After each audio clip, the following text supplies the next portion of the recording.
چرا میخندی؟ ليش تضحك؟ چرا ناراحتی؟ ليش زعلان؟ چرا خوشحالی؟ ليش فرحان؟ چرا خسته‌ای؟ ليش تعبان؟ چرا دیر آمدی؟ ليش تأخرت؟ چرا عجله داری؟ ليش مستعجل؟ چرا زنگ نمیزنی؟ ليش ما تتصل؟ چرا حرف نمیزنی؟ ليش ما تحكي؟ چرا میروی؟ ليش رايح؟ چرا نشستی؟ ليش قاعد؟ ليش واقف؟ این را شما در کامنت بنویسید.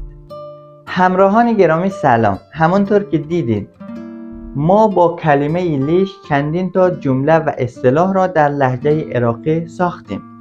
لیش یکی از پرکاربردترین کلمات در لهجه عراقی هست که معنی فارسی آن می شود چرا، و اگر آن را یاد بگیرید می توانید با آن هر چقدر اصطلاحی را که دوست داشته باشید بسازید.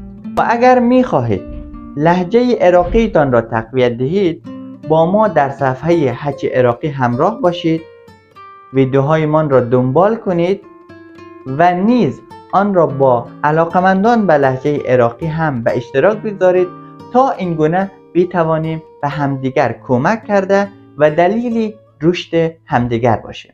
ممنون و سپاسگزارم.